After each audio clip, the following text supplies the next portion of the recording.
Bailey Sallows, welcome back to Progress with Us. You are the first person to come back as a return guest. I feel like we got a bit we got a bit of you last time. We got a bit of you last time, but we had to share you with Lyndon and Jack. I was about to say, it was getting a little bit crazy in the podcast, wasn't it? But yeah. With that being our first podcast, and your first podcast to be fair, it was, you know, it wasn't exactly a smooth operation, but you're back now. There was too many heads in the room, wasn't there? Everyone was trying to get a piece of the pie. But yeah, no, I just want to say thank you as well for having me on. It's a pleasure. Thank you for the opportunity.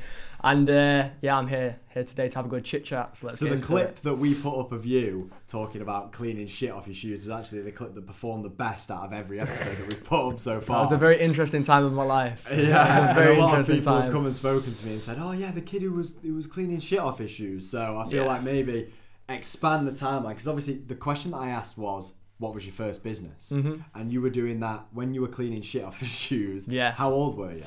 So I started that business when I was 17.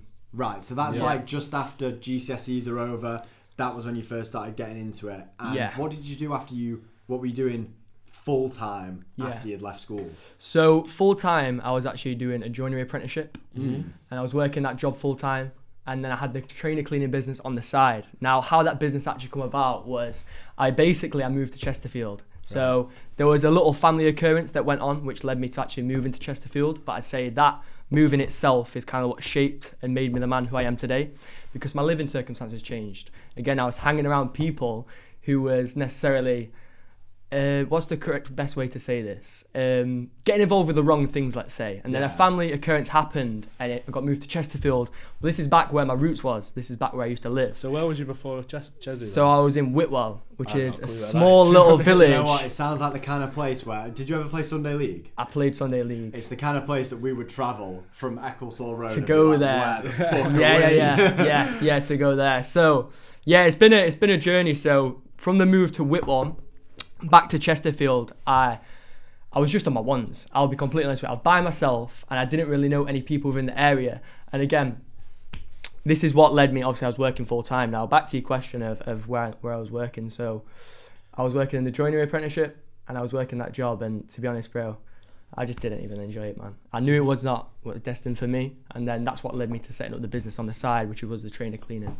Why joinery? What was it? Just something that you didn't really know what to do, so you just picked a trade? Or was it picked a trade. So it was a family member who got me a job. So when I was 16, when I left school, again, I left school with no grades. The only thing I passed in school was art, which led me onto the trainer cleaning. Do you know what I mean? Which led me onto, because a lot of people don't know this, but alongside the trainer cleaning was also customized trainers. Now, what are customized trainers? It's the Louis Vuitton Air Force ones that you were seeing. It's the Christian Dior Air Force ones that you were seeing, what all the rappers was wearing. So I learned how to hand sew fabrics onto trainers and also paint as well. Now, from that, I noticed a huge gap within the market. Everyone's buying these trainers off me. Again, the custom ones. What's the aftercare service that I can provide for these guys here? How can I expand the customer lifetime value of each client?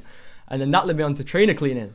So yeah, very interesting one. That's how I got started with cleaning trainers, and that's what actually allowed me to scale to where people was dropping like 20, 30 pairs of trainers off at once, and that's what provided me the cash flow.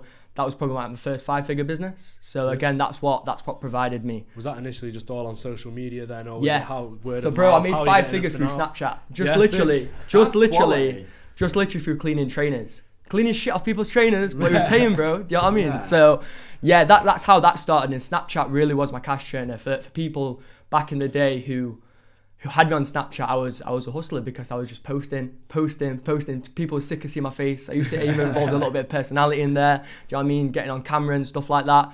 So yeah, that kind of led me up to the point of where I managed to scale that. I had a utility in my mum's room. Had all the shoe boxes. People would drop me off trainers. I'd load up the shoe boxes, labeling them all up. So it was its own little operation, but I was just literally working at my mum's utility. And then it got to a point where it was paying just as much as my full-time job. And then it overcome my full-time job. So it was like, okay, I'm working in the construction site, waking up at stupid hours every single day, doing something that I don't necessarily like, when I've got a business which is cash flowing very healthily here. So, and then yeah, the rest is history, man. So did you leave the apprenticeship? Yeah, so I dropped out just before I got my qualification, which was a pretty ballsy move, but it paid off. Yeah, so you dropped out to do the sneaker cleaning stuff. Yeah, so sneaker cleaning and also personal shopping alongside Zach. Yeah, so I was gonna say, were you still doing like kind of like reselling trainers and stuff like that? So this leads me on to that. So it went from customized trainers to sneaker cleaning to personal shopping. They were the three pivotal things that happened within my life that actually allowed me to change it to get to the point where I am today. So with the personal shopping side, it come from cleaning the trainers because, again, I was seeing all these types of trainers come in. So it led me on to my next point, which was, okay, how can I actually source these designer goods? So then, funnily enough, I bought the personal shopping course from my probably best friend now, business partner from Zach. Well, I say one person, it was Zach and Jack, really. Yeah. So I joined. So you bought the Morley Group course. So I bought the Morley Group course, again, which is the business that we run today. Yeah. And then I scaled it up, again, because I was doing numbers, I was kind of, let's say, their competition. Yeah. So they basically bought me out. And then now, really? What was your personal shopping business called? It was called Switch Up Sneakers. Switch Up Sneakers. That's a nice catchy name. Switch Up Sneakers. We did luxury personal shopping, trainer restoration, and customized trainers. Oh, so you were still doing all three then? Just yeah, before. at the same time. I ended up taking the customized trainers out and just focusing purely on personal shopping and trainer cleaning because they went hand in hand. Yeah. So I was sourcing these guys luxury trainers from Jordans to Louis Vuitton trainers, and then also the clothing side as well. But I introduced a service called trainer insurance. You know what I mean? Which is essentially where people could pay a fee per month and they'll just get their trainers insured so they can keep them looking fresh. So again, it comes back to that customer lifetime value aspect where, again, we're basically monetizing a client long term here. So yeah, that taught me a lot about business. And you were running that all yourself? Yeah, all myself. From my mum's utility. Sick. I had no heating. I make it sound bad actually, but it wasn't that bad. But it was basically just a rundown utility. Got set up in there, but it was perfect because it had like a utility sink. It was good. It was a shithole, you know what I mean? Because I was cleaning mucky trainers in there. You know what I mean? So it was good. At what point did Jack and Zach approach you and say, come on board, we want you to work with us? Okay, so when everything changed was when I was around 18 years old. So this is when the personal shopping was taking off alongside the trainer cleaning. Now, the revenue was rapidly increasing. Was getting more well known within the industry. Again, the reshares on Instagram, the Instagram page was growing. And then I actually got approached by Jack and he dropped me a message. He was like, yes, bro, are you free for a little catch up? I was like, a little catch up? Yeah, go on then. Little did I know, it was to get scouted. Now, what I initially thought was going to happen was, okay, yeah, we're just going to link up, talk biz. Maybe he'll drop me a bit of game on how to keep on scaling, etc. Little did I know, that moment right there was what turned me into the person I am today, bro. So yeah. And what was it exactly that Jack said to you? So we was in McDonald's. Yeah. We've gone for a meeting. Tried to go to Starbucks, but it was shut. But yeah, we had a meeting at McDonald's, and essentially he put forward to me the ideas that he wanted to implement with his own business. Yeah. And he basically just said, Bailey, you'd be a great addition to the team. Do you want to work? At that moment, brother, I was sold because I knew it was an opportunity of the lifetime. And when certain opportunities come around like that, you have to take them. So yeah, that's kind of like where. So in terms of like when you moved over to Morley, then what kind of happened with all the old business in terms of the restoration and all that kind of stuff? No, 100%. So things changed slightly. Again, that business essentially got closed down, and I was full-time Morley. Now, I dare say, a lot of people would think that you took a pay cut. Let's say you're not earning nowhere near as much money, etc. But again, this was for me was as much as a learning experience as it was a money experience, let's say, because I saw the lifetime value with the team, and again, it's led me on to great opportunities that now I'm reaping today. So it's the delayed gratification factor. So again, it's just seeing the long-term approach really. So now obviously we're full-time with Morley, but there's like 5 of us now, you know what I mean? So it's crazy, man. It's crazy, yeah, churning. So how long after getting scouted, as you said, by Jack, did it take for you to get to Manchester? Okay, so here's where the story gets interesting. So we've had 3 different warehouses, right? We first started off in Chesterfield, which was a small office where we were selling clothes. Again, this is when our B2B supply chain was very, very little. We didn't really wholesale designer clothes back then. Then it went from Chesterfield to Shirebrook. We had a warehouse which was next to the Flannels headquarters. Now, this was great because for the source and request items, we could just pop down to Flannels, grab them, etc., etc. But yeah, that was one of our biggest warehouses that we've had to this date. And this is where the volume just come in, bro. The volume come in. We was spending thousands on designer clothes and wholesaling them to our members within our group. And that's when the business changed from a B2C client base more so to a B2B. And then this is when the educational platform really ramped up. So, which leads me on to my next point, because that warehouse actually got robbed. Now, we had over probably £300,000 worth of designer clothes within that warehouse, and it got robbed. One night, it got robbed at 6 p.m.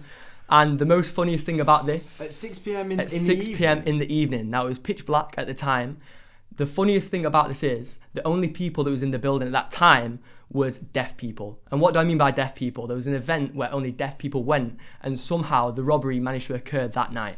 So no one was aware of the incident. Deaf people in the building as in the Morley warehouse? Deaf people was in the building, so it was a shared community, let's say. There was multiple different warehouses. There was like offices on the inside, and this is where these deaf people used to have meetings, let's say. Do you know what I mean? So they was the only people who was present at the time. Yeah, what are the chances? And around 6 people come in, they've rammed the warehouse door, taken everything that they've got, and then boom, straight back out. That all happened within the space of 6 minutes. The police did not turn up once. But that, hands down, was probably one of the best things that's ever happened to us as a team, because it's propelled us into new levels that we couldn't even fathom, bro. What was the recovery process like from that? How did you guys kind of bounce back then? Bro, the recovery process was mad.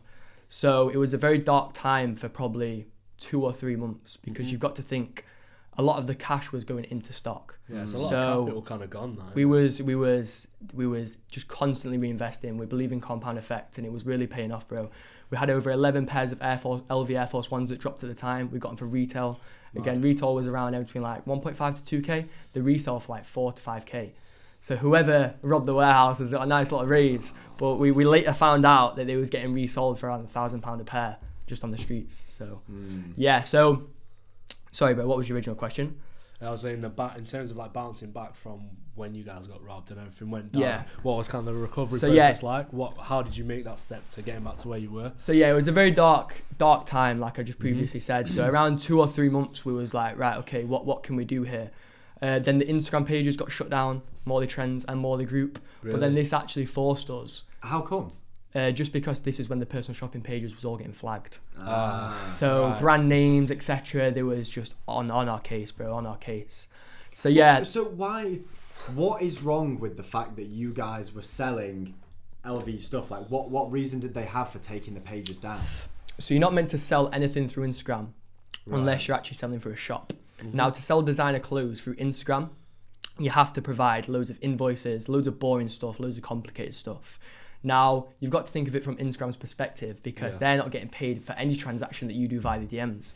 So this leads them to think, okay, these guys aren't paying us, let's just remove them. So that's the whole reason why Instagram page got shut down. And to be honest, I was going to say that they've improved that slightly, but our page just got took down again, Morley Trends, so we moved. But really? Yeah, but the Instagram page is getting taken down, but it's probably one of the best things that have happened, because what we've actually done from that is divert onto other traffic platforms like TikTok, YouTube, and just diversify the portfolio, and they've provided solid income streams that still pay us today. So it was kind of a blessing, that whole 2-3 month period of where we thought we was really in the dumps. We've just got robbed for over 300k. All of our Instagram pages got taken down, but it led us to possibly it led us to probably the best thing that's ever happened to us, which was the move to Manchester, which really changed everything. It opened up our network, opened us up to more opportunities, and the robbery was probably one of the best things that's ever happened to us. And it sounds crazy. Yeah, for sure. I feel like after a bit of time has passed, it's probably you're able to look back on it, but I bet at the time, having all that capital lost. Because we've still got to pay wages. Yeah, it's a lot of money. You know what I mean? There's cash flow. And then a lot of the cash flow has just been taken. So it's like, because this is when we was churning stock, bro. We was doing like 20, 30k days. Do you know what I mean? And then for that income stream just be taken away when you have staff to pay, when you have wages to pay staff, and even things like that. It's just, when you're looking at the business, especially when it's such a junior business and you've got so many people that are involved, it's like, right, okay, how can we still keep the team together? So you have to diversify, and this is why we're so blessed to have such a great team. This is why we're so blessed to have Zach, Jack, Brad, Linda, and there's so many people, bro, that are behind the scenes that maybe not a lot of people see on the social media, but these are guys who really keep the operation afloat. Yeah. So yeah, absolutely. I wanna bring it back a little bit to the joinery apprenticeship. Yeah. Because I feel like you're familiar with Justin Waller. Justin, right? Yeah. And he talks a lot about how in a nutshell, not everyone can be an entrepreneur, and that we still need people to do, you know, in America he calls it blue collar jobs, we call it more working class jobs. How do you feel about it's a bit of a dilemma for people who are maybe doing a trade job, for example, where they might see people online with living great lifestyles, and you've been there and you've done both, and how do you feel that people can navigate that situation if they feel like maybe they're not being paid what they're worth, or there might be better opportunities out there? Because learning a trade is still a great skill to have. And, you know, like when my boiler breaks down, I don't know how to fix the boiler. Me and my mum have got to pay a tradesperson to come out, and they can charge us whatever they want because we need the boiler fixing. How would you navigate that dilemma of maybe seeing things online and feeling like you could be earning more and there's different opportunities? How would you... 100%. So you still need the cogs to churn in the matrix. You still need the people who are the backbone of society, like your people who build the roads, like your people who fix your boilers, like your people who fit the kitchens, like the people who build the houses. These people are still such an essential part of humanity. And if we was to take those all away, and for entrepreneurs and for people just to be entrepreneurs, again, the world wouldn't work the way it is. So I'm all for 100% the people who are working those jobs. I have nothing against any of those people. Again, they're an essential part of society. However, there are a select few people who are destined for more, and this is the situation that I was in, where I was waking up every single day, I was going to a job that I didn't like, doing something that would pay well long term, but I knew it was not what I was destined for. So I feel like if you've got that fire inside of you and you are working a trade job, then to take the leap and do something on the side which could potentially allow you to leave that job. Because I don't care what any tradesman says, again, it's a great job to have and it pays well, but no one wants to be waking up in the morning and going to fix a boiler. That's how I kind of envision myself. However, these people are crucial to society to keep it running. And again, we do need all of those people on board. There's just two sides to the spectrum. You get your handful of people who are destined for more and do take the leap, and it makes them into the person that they are today. And then you have the people, again, who just stick with it and they never really reach their true potential. But again, this is exactly what society needs. Society needs those sorts of people to still keep everything running. So it's an interesting point, because I want to also empower the young males who are coming from a similar background as me, who are working that 9-to-5 trade job, who I know they are destined for more, but they never take the leap. The one thing that I want to do is help people, to help them take the leap, because no one really knows what they're truly made of until they chuck themselves in the deep end. And when you chuck yourself in the deep end, it's when you find out who you really are and what you can actually achieve in this life. And bro, if you put your mind to something, you can truly achieve anything. Just 2 years ago today, I was working on a construction site. Now, 2 years later, I'm flying around on private jets, and I also live in a £500,000 apartment. Like, bro, how crazy is that? All because I took that one leap and started that business 2 years ago, which led me on to many crazy opportunities. So there's two sides to the spectrum. You always get your people who break out of that, and then you also get your people who stay within that, which is completely fine. I'm happy. I'm not here to judge anyone. If anything, I'm just here to help people and show it's possible. But it's an interesting point, because this whole Wi-Fi money lifestyle, this whole breakout of the matrix, if everyone was to do it, society wouldn't function. You know what I mean? Like, society would not function. So how do you guys feel about that? What do you think when you see all these Wi-Fi money opportunities online, and you think, but what's your sort of thoughts on that space and the kind of the red pill? I don't mind going first on this. So me and Jacob were both at university last year. And being at university and spending all your time, you know, working towards your course and doing work, obviously, like, learning is good. I enjoy learning. I enjoy having a main focus. But for me, when I was at university, I was seeing, you know, you see opportunities that there are different sources of education that you can get that will get you the same outcome as what university is meant to get you, which is higher pay. So you can take an online course from someone and learn the skills online to increase your income, which is ultimately what university is. It's you're taking a course so you can increase your income in the long term. Now, I think with what you were saying is all the Wi-Fi money opportunities, I think even for us at the moment doing the podcast, this is something that we want to grow over time, and this is more of a creative outlet of ourselves, but finding a kind of main hustle. So for example, with Ellis, who we had on the other week, his clothing brand is his creative outlet of himself. That's what he wants to build over time. But his main source of income is the cosmetics, which is what he's doing. And for us, we've we're currently doing YouTube automation. So, but that's something we've been trying to work up. And I think in terms of all the opportunities that are going around, something that I found it hard to do is to just stick to one and let it grow. Yeah. So for example, what you've said with Morley, you knew that it was a good opportunity long term. And I feel like with people posting online and saying, you know, this is a get rich quick scheme, or, you know, you could be making as much money as me, it's very rarely the truth. And although that kind of money can be made, people make it out as if it's easy, and it's not easy. You will know it's not easy because you do it. You help people, you help thousands of entrepreneurs grow their businesses. And I think what it's about is, with anything, whether it's uni or a trade job or starting your own business, is sticking to something and thinking about it long term, not even a year's time, but 5 years time. That's my take on it. Yeah, no, 100%. You do have to have a long-term approach, because short-term success builds great ego. Long-term success builds great character. So this is how I see any situation, is just character building. Whether you work in that job, okay, sweet, character building. Whether you're an entrepreneur, sweet, character building. Okay, you've just took a loss, character building. Okay, you just took a win, character building. That's how I treat every single That's how I treat every single situation. So it's, again, you know, I completely agree with your point. What about you, bro? I think I agree with what Chips has said. I think the thing with a lot of people nowadays is they kind of like, they don't have that direction to know where to go in the first place. You see all the things with like the Wi-Fi money and this and that, and there's so many different niches and different things for people to choose. I think like it's so easy to get lost in it all. And for us, obviously, yeah, we found this as a creative outlet. And for me with uni as well, it was more time what I could equate my time and effort to outside of uni would have been a much better result than what I was doing in uni. Yeah. Especially with what I was doing at the time, I can just learn and online. I don't need it's it. It's crazy that you can go to university, get like 50k in debt to learn a skill that you potentially learn online. But and then at the same time, I think it completely depends on what you're wanting to do with your time in your life. For a lot of people, it is definitely the right choice because it will get them to where they need to be.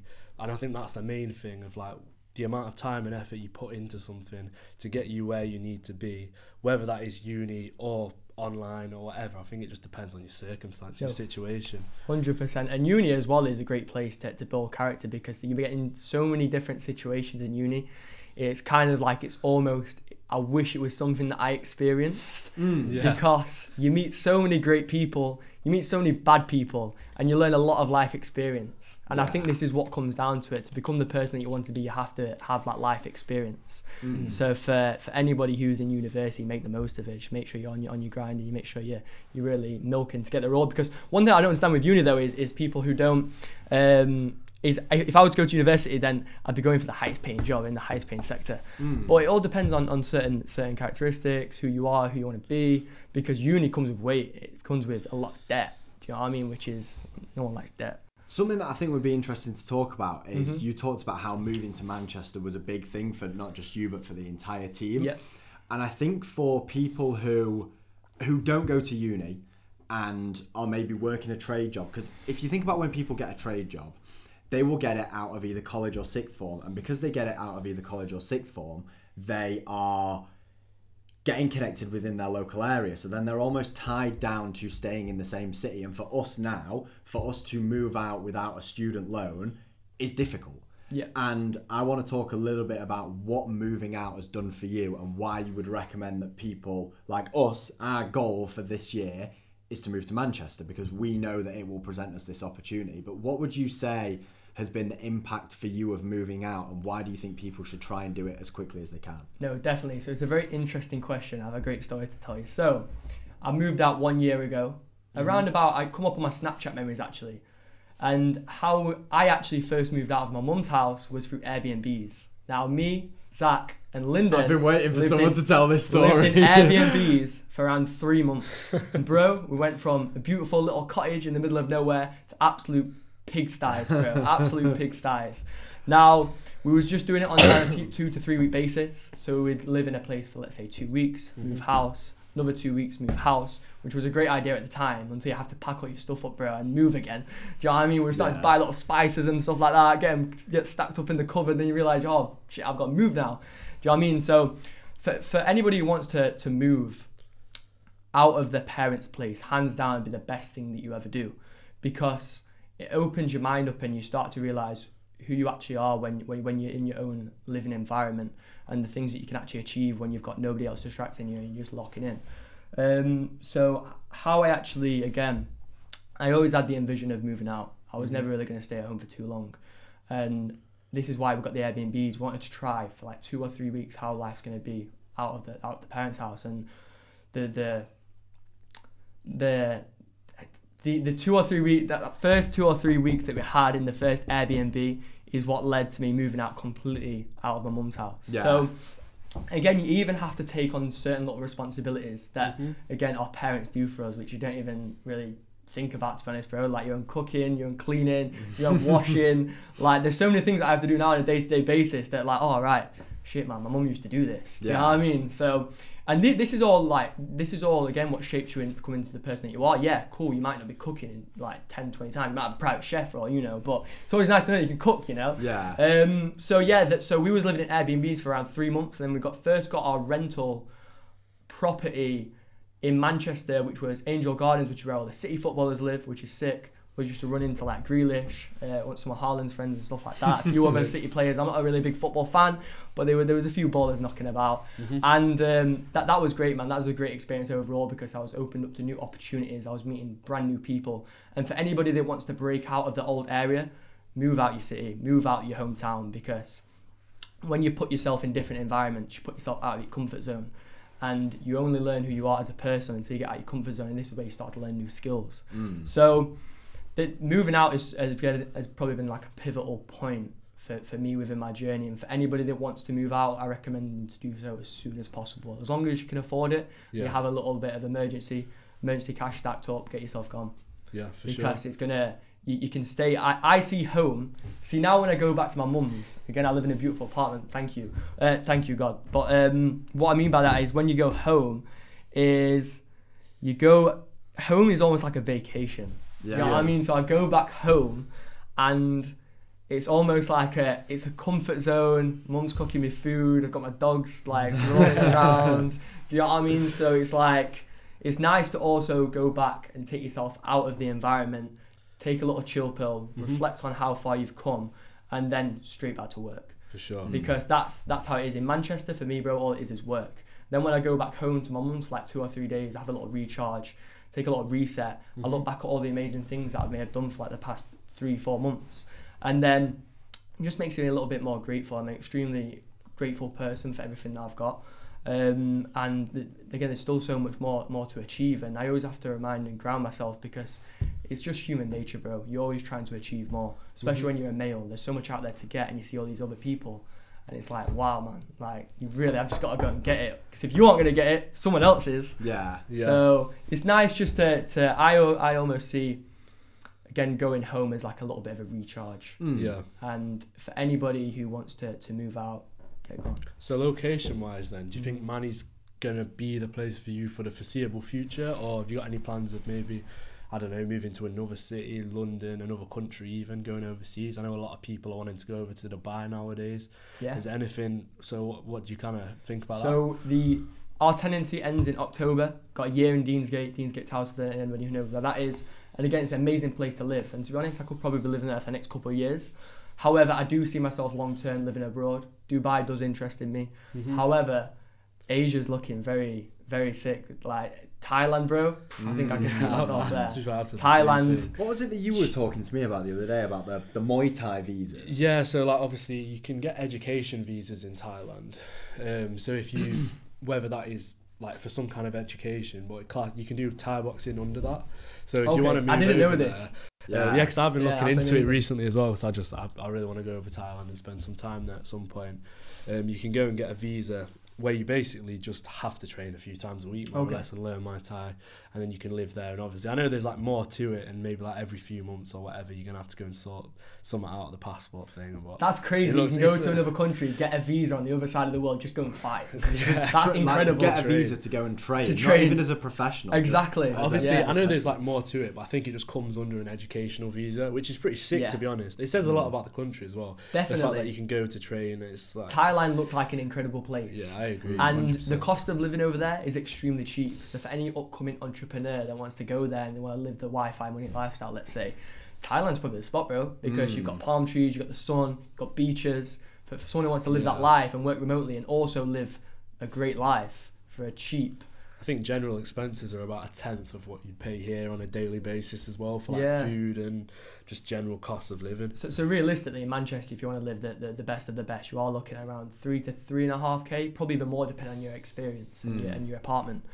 But that, to live a good life in Manchester, that's what you're looking at, bro. Now you go to Thailand, bro, like 500 to £1,000 to live the best of the best. You've even got women massaging your feet. You know what I mean? Like, it's ridiculous. So yeah, but there's also like levels to it. I think the UK is overpriced, but in the places that you are spending the extra money, you do get what you pay for. Now this leads me to my next point, because I believe environment is so important. I'm the type of guy who, I do want to go to those nice places. I don't mind paying £10 for a coffee, but the people that I'll be around and I'll meet there, again, that also outpays that. So yeah, man, but you also meet those types of people in Thailand, anywhere in the world, bro, anywhere in the world. But I just believe environment's so important, whether that be moving out of your house to where you even go for a coffee in the morning, where do you go for breakfast, what sort of people are you around. So yeah, environment's key. I want to talk a little bit more about the work that you do for the Morley Group. Okay. So I know that there are about 800, no, probably more, there's probably about 1,000 students that you guys have helped teach how to become personal shoppers in the past couple of years.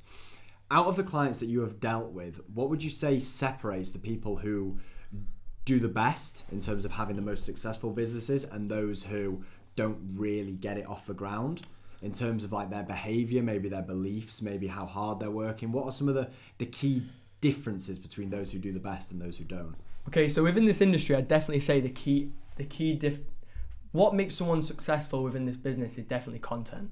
Now, what I mean by content is, let's say for the personal shopping side of the business, how clean can you make your content look? How appealing can you make your content to the public for them to want to purchase? If you were to go onto your Instagram page right now and you're running a luxury personal shopping service where you're sourcing sneakers, high-end luxury, sportswear, etc., you've got to take a look at your page and think, would I buy from this? Now, for let's say the handful of people who don't succeed within the business, because you always get a bad bunch in a class, again, I take a look at these guys' pages and I'm like, okay, bro, maybe you could just sharpen up on the content a little bit. Maybe you can put this Instagram story on. And then you take a look at our high performers. And again, content's on point. They maybe put a little bit of a personal image to their brand. Again, great stories, consistency, and just all around the page is looking very aesthetic. I'd definitely say content is the main factor within this business. That's interesting. Yeah. That's interesting. It kind of moves on to the thing of you guys actually putting out more content recently. Yeah. So even for yourself, I know obviously you're coming and doing the pod, but you've been speaking about wanting to do more stuff for your personal brand. So in terms of like future wise, what do you have planned, and what do you want to do with kind of the social media type space for yourself? So it was like you boys previously mentioned, it's the creative outlet. Now, social media for me is my creative outlet. I have a very good eye for things and I like to make things look aesthetic. And this also helped me within the designer industry because we're sourcing in high-end luxury goods all the time. Now, creating content for those pieces of goods was, again, like, I enjoyed that side of things. However, for my personal brand, bro, I'm just looking to grow it. Just pump out content, just pump out great things. And I see the personal brand, again, you've got Morley Group and Morley Trends, which is amazing. But from that, you're also going to have 3 or 4 people like myself, Zach, Jack, Lyndon, etc., who are all going to be pumping the personal brand, because you've got to think, if you're running a business, you're cutting yourself short by not having a personal brand, because you've got 4 other, let's say for example in our position, by us all having personal brands, you've got 4 different outlets now streaming into that one. So it's 4 times the amount of content that you're pumping out, 4 times the amount of stories that you post in a day, it's 4 times the amount of people that you're actually reaching. Yeah. Do you know what I mean? So I feel like in this day and age, personal branding is key. It takes a little bit of time. It's something that I'm still learning. Bro, I'm at like 0.001%. But I feel like personal branding is so important. Yeah, for anybody, especially for them, like males want status, really. I'll be completely honest, like males want status. And personal brand provides that. But the best thing about it is when you get your personal brand to pay you. So that's also a great pro to a personal brand. I do think it is important to have some sort of, with an educational platform like Morley, I think it's important to have faces to the business. Like if you look at other, maybe other educational platforms, some that pop up to mind might be a Belmar with Capital Club. And the whole culture and the whole structure of the business all comes from the top, and it comes from Luke. People buy into it because they trust Luke. And with Morley, I feel like you guys will definitely benefit from putting your faces there, coming on, speaking on long form like this, and explaining what the group is about and what you guys are trying to achieve. Yeah. So I think it will help. No, definitely. And this is why personal brand's so huge, because the only reason why people are joining Hustlers University is because of Andrew Tate. Yeah. You know what I mean? The only reason why people are buying into Capital Club is because of Luke Belmar. So there is the select few businesses That's out interesting there. though. That is interesting because Tate came first and then Hustlers University came second. But with you guys, what you have built so far has come from the education that you offer and the service inside, and not from people buying into some sort of personal brand. Because I dare say it's harder to build a personal brand. It's easier to build a business than it is a personal brand. Yeah. That's from my personal experience anyway. I think that makes your personal brand look better as well in a sense though, because you're not like a lot of people, I don't know, maybe like all the Forex affiliates and all that, they're trying to sell something post having the brand, other than you guys have already got to show for what you're speaking on.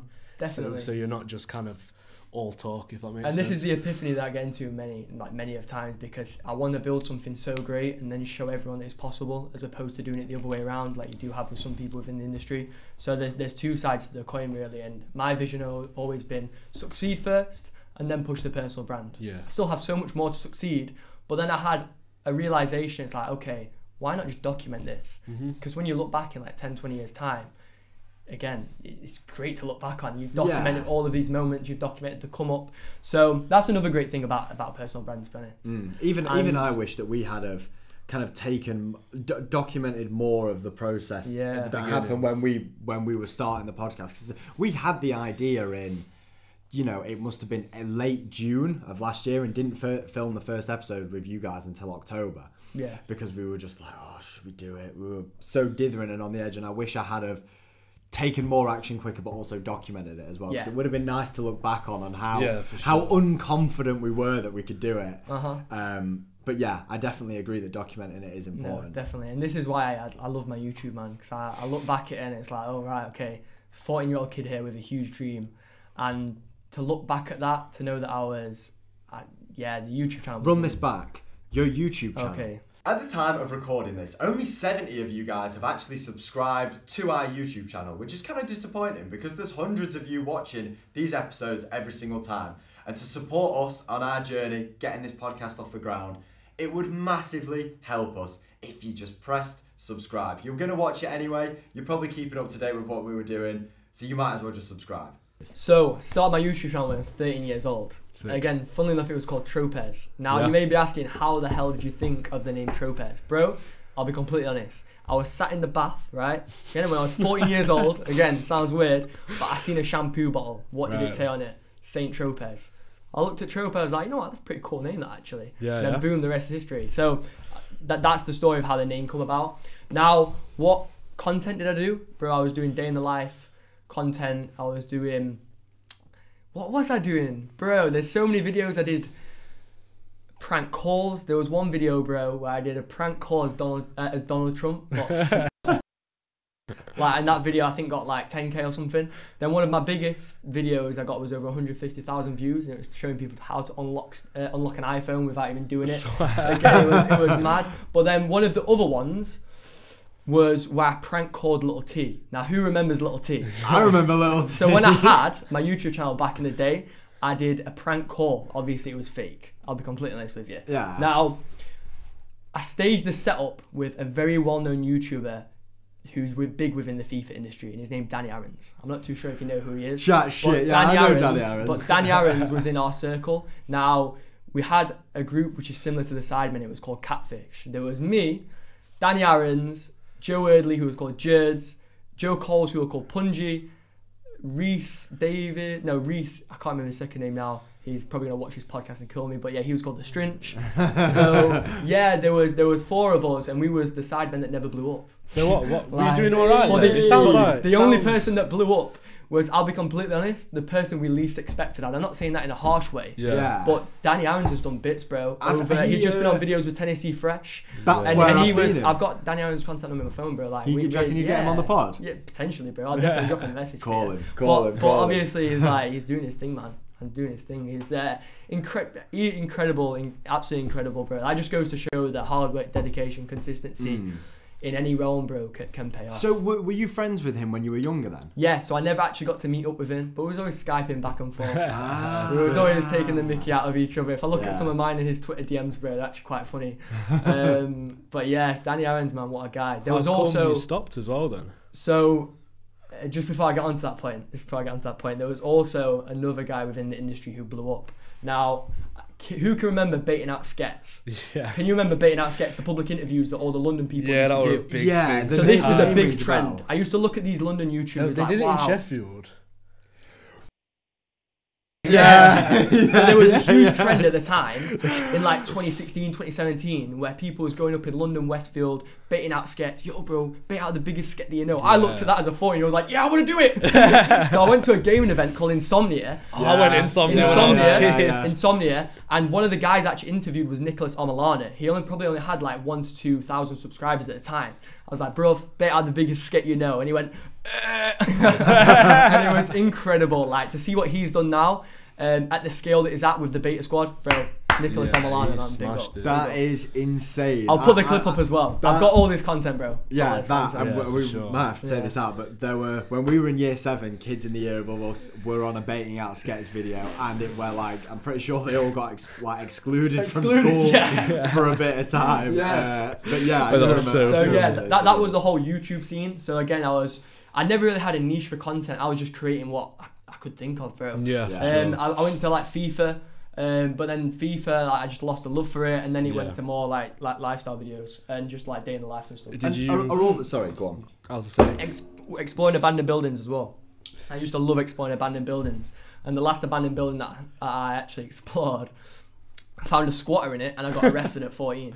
So, yeah, it was pretty mad. That's what put an end to that sort of stuff. My dad was fuming. So are all those videos still up on YouTube? No, so I've private them. Have you got them though? Yes, I've got them all on my phone. I'll show you them after the pod. There was one where I did like a crazy prank on my mum. My mum just didn't believe it. I was at 14 years old. I was telling her that I was a addict. I was having before school, like just anything to try and get the views, which sounds absolutely crazy. But from prank calling to pranks on my mum to interviewing Nicholas Omalana, that's the sort of stuff that was on the YouTube channel. And to look back at that now is absolutely incredible, because this is why I love content so much, right? This is why I want to create the personal brand, because if I look at it from a macro perspective, I've been creating content since I was 14. So I know I'm destined for this life, and I know exactly what I can achieve. So I just want to start it as soon as possible and keep on channeling the energy into the content and the personal brand, and just ultimately now on the flip side provide value. Back then I was just trying to get views. Now I just want to provide value to people, which 9 times out of 10 also results in views. So it all comes full circle.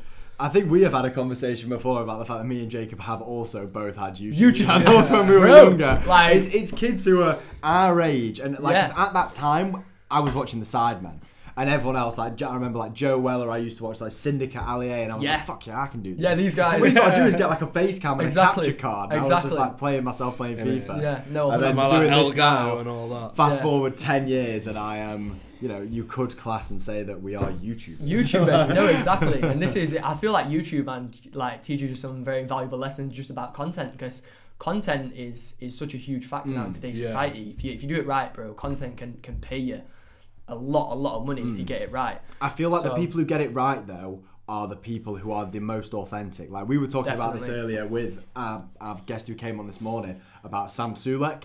And are you familiar with Sam Sulek? No, I've never heard of him. You will have seen him. I've probably seen his face. Big guy, gym, long hair. Yeah. What he does is he just attaches his phone to the dashboard in his car and drives to the gym, talks to the camera, films himself lifting, and records himself driving home. Half an hour videos every day, and he's getting millions of views on them every When you have the day. personality to back back it up. I don't know if you've ever seen this guy before. Haven't you, bro? He's been so recently on YouTube. Probably in the past year, or probably less than that. He's gone from having like no subs to like 2.5 mil or something crazy like that. And I love stories like that. No editing. It's raw. Every single post, every single day, half an hour videos. His AVD will be crazy. He's probably doing about 250k in AdSense revenue. Wow, a month. Incredible. He's just a uni student who just records himself going to the gym. And I could imagine and people like him. Because he's just him. Yeah. And the people who do the best with content, like even if you look at the Sidemen when we were younger, yeah, obviously they do play up a bit, but people liked it because they were just kids. Like, they were just kids filming themselves having fun, and people buy into that authenticity. Definitely, and authenticity plays such a huge part, bro. Like, definitely, you can't. There's only so much that you can fake on social media before it gets revealed. Yeah, there's a handful of people, again, who have probably been exposed now within the industry, especially within the Wi-Fi money industry. It goes to show who you real people are. And I think everything as well, bro, is just a value exchange. So ultimately, if you've got good intentions and you're providing value to the masses, especially if you've got a huge platform, again, that's going to come full circle and good things are going to happen, bro. But yeah, you're completely right, man. It's weird, bro, how people can just literally talk into a camera 6 to 12 months later, get millions of views. That just says a lot about that person's character and personality and their intentions at the end of the day. They're not here for any ulterior motive. He probably had the thought of, okay, let me just pick my camera up and talk to the world. And then look at the great things that's come from that. So it's a very interesting point, bro. It's a very interesting point. But yeah. For you, have you kind of committed to working for the Morley Group for the foreseeable future? Definitely. And let me rephrase that, sorry. Yeah. No, you've committed to working for the Morley Group for the foreseeable future. Where do you guys see the platform that you are building going in the next few years? Definitely. So we're going to have one of the largest educational platforms within the UK. Sick. Soon to be the world. I have to give Andrew Tate his credit. But with the Morley Group, again, educational platform is going to be the best that it can be, one of the best. And there's going to be a lot of personal brands that come from this as well. So again, we really want to push the personal brands. Me, Jack, Lennon, etc. We're going to be pushing the personal brands heavy because we know the reach that we can get, and ultimately all we want to do is help people.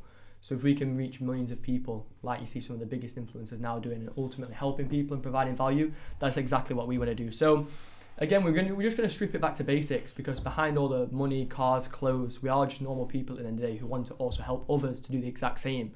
So that's the mission, bro. I'll be real. That's the mission, to help as many people as we possibly can, to change their living circumstances, and to help them become the people that they want to be. Which I know sounds pretty deep, but that's the mission. There's not really, obviously you've got Morley Trends, again, which is doing its own thing where we're sourcing high-end designer clothes, but it's much deeper than that, which is exactly why we started the educational platform. Do you have, for yourself then, like personally, do you have kind of an end goal or something that you want to achieve over the next few years? Yeah, definitely. So again, man, another epiphany that I've been having. So I've looked at the end goal, and the end goal scares me, but that's the best thing about it. And I always think to myself, okay, when I get to this end goal, what happens? You look at some of the biggest athletes in the world, they reach that end goal and they fall off. Tyson Fury, great example.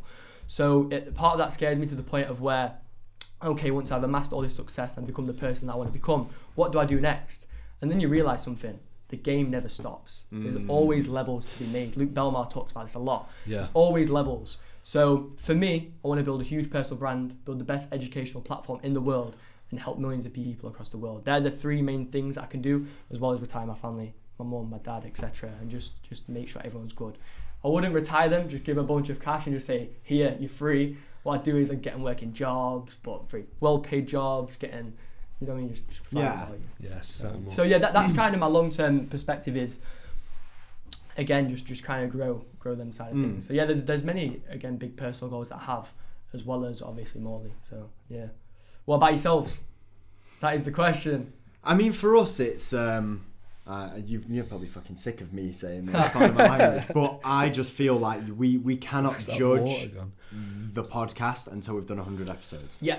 Because every single podcast that you look at, the biggest podcasts in the world, Rogan's on 2,500. Yeah, like sure. Lex Fridman. 2,500 episodes. 2,500 episodes. Okay. In 10 years. Yeah. And if we, there is literally no point judging the performance, the views, anything. All we can do is focus on putting in the reps, doing the podcasts, and just trying to become better as interviewers, but also having some sort of, like you said, personal brand, so people understand why we're doing this, the meaning behind the name Progress with Us. Because we started this as literally no qualifications, no uni, we don't know anyone, we're literally just two people with a swinging podcast. It just networking just networking and just speaking to people that we're interested in. I think go on. And it's called Progress with Us because the main people who watch it at the moment will probably just be people who know us. Awesome. And they get to listen to the same conversations that we are having with people like yourself, and over time that will grow and grow and grow, and as we get older we will speak to different people, and everyone who we speak to at the start, like yourself, when we speak to you in 5 years time, you will be able to see where you have come from because you have progressed with us. No, some very wise words, bro. Very For sure. What about yourself? I think something as well that we want to keep on doing is the more content side of things, to push, not just like, obviously we're doing the podcast, doing that, but like what Charlie said, the personal brand side of things, show everything else that we get up to. Like obviously there's a lot more that goes into the podcast than just sitting here and getting on with the podcast. We want to show people that, I don't know, maybe like the back end side of things, get more content out there, and just show people what Progressus is about on top of the podcast, if you know what I mean. Definitely, some great points. You made a very interesting point there, bro, as well, about the end goal. So like how I now structure my goals, my personal goals, is instead of looking at the end result that I want to achieve, I focus on building the system that will help me achieve that goal. So what I mean by that is someone may want to earn £10,000 a month. Okay, sweet. It's all right looking at that £10,000 a month, but how are you going to get there, and what system are you going to build in place to help you reach that goal? So that's how I've been kind of breaking down each and every goal that I've been setting. And again, it comes back to the point of you boys just literally turning up every single day, recording the podcast, editing the videos. The only person that's going to turn up for yourself is you, bro. You know what I mean? There's unfortunately, no one's going to come and get you out of bed every morning. You have got to turn up every single day for yourself and put 110% in. So that's the beautiful thing about the game. Something that I want to talk to you about that has been really powerful for me is getting a mentor. Okay. Now, I feel like young people like us, especially young men, there's a direct correlation between men not having a strong male role model and crime. So young men who don't have strong male role models end up turning to alternative sources of making money, or they might not be as happy, or whatever else. And having a mentor has been one of the best things that I have ever done. And I wanted to talk to you about maybe mentorship that you have had from Jack and Zach. I know that even though you work alongside them, they're a few years older than you, and I presume that they are probably the people who have taught you the most about business. And I want to talk a bit about how that has positively impacted you, and having someone to hold you accountable, someone older who is already kind of is a few steps ahead of you, who can teach you what they've learned so far. 100%. The best thing about having the mentor, bro, is it saves you actually making the mistakes yourself. They do say a wise person learns from other people's mistakes as opposed to making them themselves. So having a mentor, to be honest, it is a great, if anything, it's a huge ROI. Now, Zach and Jack, again, have taught me great lessons about business, bro. I would not be the person I am today if it wasn't for them too. So, yeah, 100%. And especially with the world of e-commerce and how deep it is, even things like website funnels, generating leads, driving traffic, all this knowledge that I have around these subjects is because of those two people right there, Zach and Jack. So I have to give praise to them. And this is why mentorship and surrounding yourself around the right people is honestly so important. It comes down to your environment, bro. Like someone might be watching this podcast and like, I don't know who could mentor me. I don't really know anyone within that situation. But this all comes down to where you're actually positioning yourselves within life. Again, it comes back to that point of getting yourself out of your hometown, opening yourself up to new experiences. And again, God will do his work, bro. Like, he's going to introduce you to people that you are meant to be working with, whether that's mentors, whether that's, I don't know, business partners, etc. So it's just trusting the process, having belief in yourself, and meeting and linking up with like-minded individuals, again, who trying to share the love for that same journey. But obviously, that I'd probably say the main mentors in my life, you've got Zach and Jack, again, who are in business with, and then also my dad, bro. I've got to give my big up to my dad. Like, my dad is one of the most kindest, nicest people on earth, and he's taught me great lessons, not only about life, about financials, like so many things that my dad's taught me. And again, sometimes I haven't listened, bro, and I've learned the hard way. So that's the best thing, though. That's the best thing. But mentors definitely play a huge part. Yeah, 100%. I think that, do you know, if you look at any like great athlete, they will all talk about a school teacher, or, you know, whether it's their dad or someone who kind of took them under their wing and helped them. And that, I feel like that's such an important relationship to have. And I also feel like that's one of the reasons that university doesn't provide you with that one-on-one relationship with your lecturer like it used to. So if you go into like a lecture hall in a university, the ratio could be one lecturer to 200 students in a big lecture hall in a university in Manchester. And although you have tutorials and whatever else, you don't get that direct learning relationship from someone that you can ask. Whereas if you invest in something like a mentor, or you're working alongside someone like Zach and Jack who you can directly ask for help, that direct access to learning is so important. Like, I use that call with my mentor every single week, and if there's anything in that week that I've been struggling with or that I want to ask about, I make sure that I ask it on that call. But one of the blockers that you have probably experienced with, maybe if you've done sales for Morley, is that people are reluctant, or can be reluctant, to invest in themselves.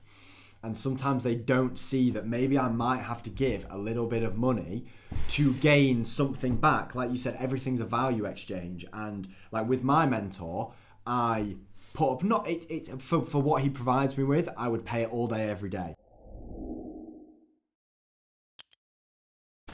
Which is nice, and I'm going to start implementing that. And yeah, exactly. Just 10% of anything that you earn, or just put in a little kitty, put in a separate bank account. Just keep that to the side. Something that my dad preaches about as well. Same with investing as well. Again, so there's many key principles, but one book that I've read is The Richest Man in Babylon. That's probably had the biggest impact. Another great book as well is Atomic Habits. Taught me a lot about how I like to have great habits. There's not really many things that I don't do which is bad for me, and what I mean by that is, like, I might be in a club, but I'm not drinking. There's many things that I try and do that are for the better of me. Do you know what I mean? And I don't have anything against any, bro. Everyone should have fun. Like, do whatever you want. I'm not here to judge you. But that I just like to keep and live pure to myself, just to give myself the best possible chance of succeeding within this life. The last thing that I want to do is kind of give everything away. But I say this, bro, I'm not sure if you want to include this in the podcast, but I was a huge weed smoker. Like, huge weed smoker. I had an addiction, bro. Every day? Every single day. More than once a day? More than once a day. In the morning?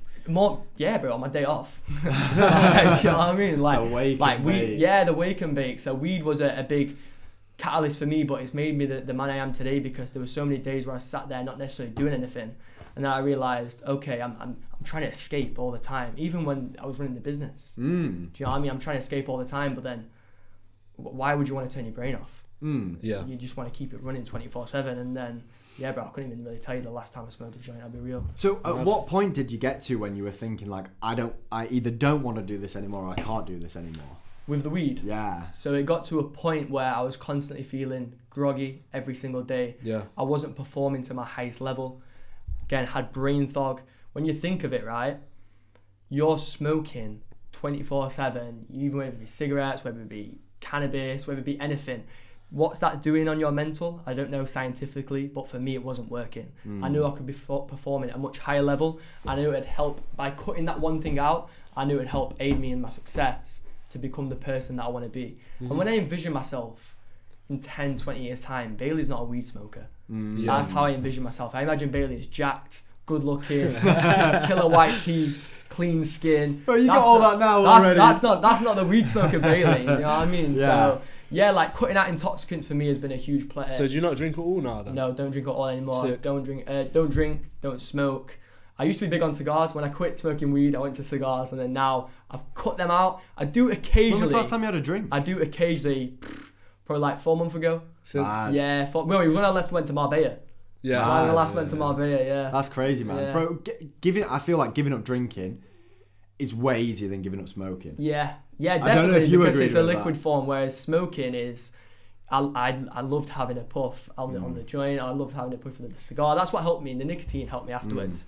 And then it got to a point where I was like, you know what? I just need to stop it. It just all needs to come to an end, because I looked to the goals that I wanted to achieve and the person that I wanted to become, and those habits that I had didn't align with the person that I want to be. Whether that be smoking, whether that be drinking, whether that be partying. Yeah, you can still do all these things and become the person that you want, but when you want to achieve pure excellence, I believe that you have to literally sacrifice everything, bro, to become the person that you want to be. And this all comes down to each individual. Again, it's not going to apply to every single person, but for me, bro, and the goals I want to have, I had to just go cut every single thing out and just focus pure on the vision.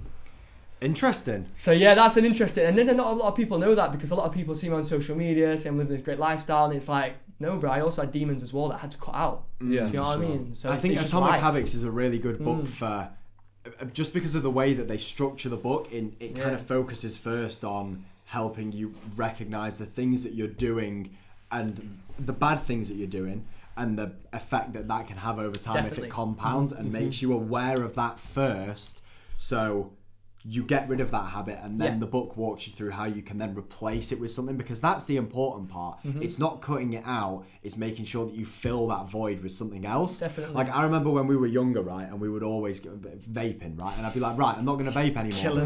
I'm not going to vape anymore. And then you'd go and get a deck, because you'd be like, oh, but I'm not vaping, but I'm having a fag, because you've got rid of something, but you've not filled the void with anything else productive.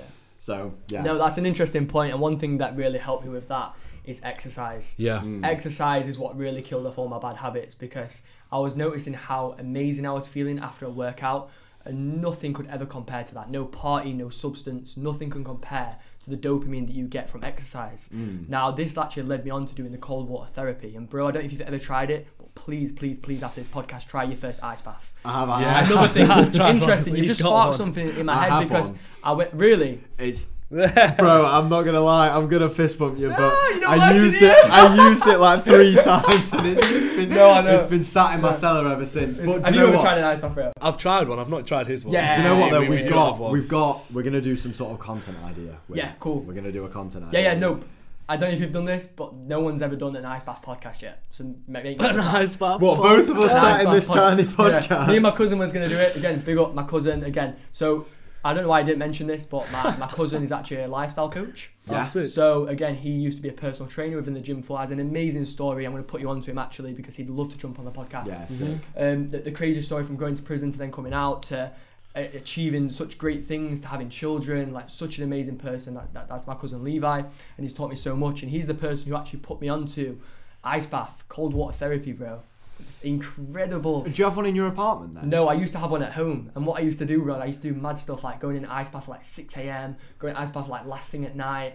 And then I just noticed how amazing that I'd feel after it. And then, man, I've unfortunately... Do you still do it now? No, unfortunately, I can't do the ice baths now, but I do. I'm extremely grateful because I've got a spa in my apartment. So I just go for the cold water showers afterwards. So sometimes I'll go to the spa in the morning after my gym session, or just go in the evening. But cold water therapy is amazing. It unlocks certain things inside you that you never knew you had. I watched Huberman's episode on dopamine the other day, and he there's a segment in it where he talks about the cold water immersion, and it's basically, so if we're having a great podcast right now, right? Our dopamine is going to be above our baseline level, but in a few hours we will probably get a crash. We'll probally get a crash, right? Because I love this stuff. But with cold water therapy, so imagine your dopamine is always at a baseline. Okay, I'm not Huberman. If you want to go and watch Huberman explain this, it'll be way better than me, right? Everyone has a dopamine baseline, and this varies on person to person. When you're doing something cool, your dopamine will go above the baseline, but it always has to come back down below.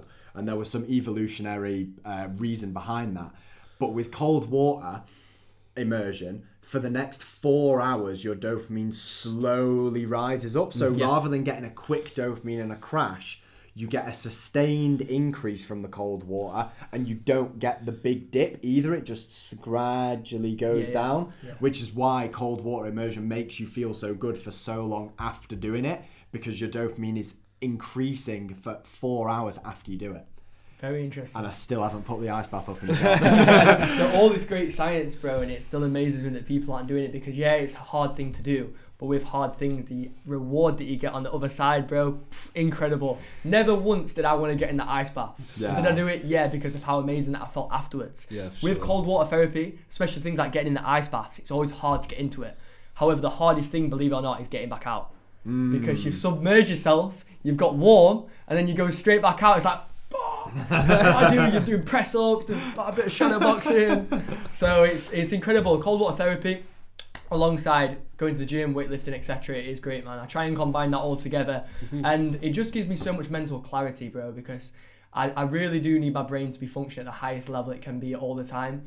Just again, it goes back to that point of goals, bro, that the person I want to become performs at the highest level. So I'm just trying to build them habits from early on to become the person that I want to be. So it all comes to that basis. How do you balance, because so you keep talking about this idea of the person that you want to become, and with ambitious people like yourself, and I would say us to some extent, I feel like I struggle from this, that I know what my 100% potential could be, but where I am now is not close to that. And sometimes it can feel like you have so long to go and that you're not doing enough? And A, do you ever feel like that? And B, if you do, how do you deal with it? 100%, bro. I couldn't tell you the amount of times I've been sat at night just dreaming, visualizing about the person that I want to become.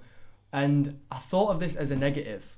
However, you've got to see it as a huge positive, because you've still got so much of the journey to go. And the journey is the most important thing. If you look and ask any successful person, they say, what was your highlight of your career? 9 times out of 10, they're always going to say the journey. Yeah, it's great reaching these milestones, but where do you actually get the most fulfillment? It's from the journey. So that's just one thing to think about, because again, it comes back to my point about thinking about the end goal, thinking about the person who I want to become. And again, bro, it's like, I don't really want to think about that. I just want to think about the steps that I can take every single day to become the person, because to truly build a legacy, there was a great quote, I can't remember the quote exactly, but to truly build a legacy, you have to focus on your weaknesses day in, day out. So how can I improve better from yesterday? How can I improve better from the day before that? Okay, sweet. So it's Tuesday today. How can I be a better person on Wednesday? Do you know what I mean? So that's the way you have to kind of take it. So it's an interesting point, bro, because you can have such high ambitions and get beat up about the fact that you're not the person that you want to become. But little do you know, that's the biggest blessing that you can ever have, because that's going to help give you the motivation, the drive to the person that you want to become. So that's the one thing that I've noticed from my personal experience. And there's so many days, bro, where I get up, and probably social media does this, where I look at other people and it's like, wow, bro, you're killing it. But then the people don't realise what happens behind closed doors. People maybe look at me, like people look at all these great businesses that have been built, but there really is dark times. And without the dark, you have to have the light. So there's the flip side, bro.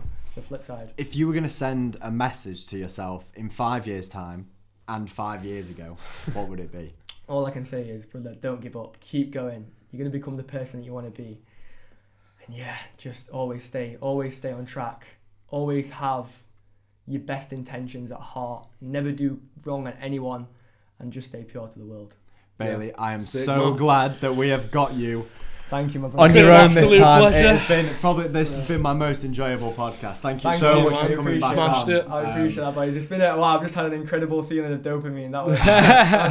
Do you know what I feel like? I feel like every podcast has their returning guests. Like Rogan's got Joey Diaz or Jordan Peterson, and I feel like you guys are going to be the guests that come on, and we have a bro, I want to do one in like a year. Like, like times are going to change very fast. So like even in I'd love to do one in 3 months, but obviously like 6 months to a year, bro. Don't worry, I'm going to be back. And I just want to say as well, like a huge thank you to you two. This is the first podcast that I've done by myself. And I know big things are ahead for all of us. So I just want to say thank you. Bro, next time we sit and talk, we're going to be a Manny. 100%. Thank you as well. Like you two are honestly like amazing. There's such big things ahead, and I just want to say as well, bro, like you two never give up. You've just got to keep we're here with you, bro, don't worry. We're here with you. I see big things ahead, and podcasts as well are the long game, and the fact that you've started it now is the best thing that you can do, but there's big things ahead for you, boys. So yeah, I just want to say thank you as well. Let's roll, bro. So let's get it. Right, the boys will soon be a Manny. Come on.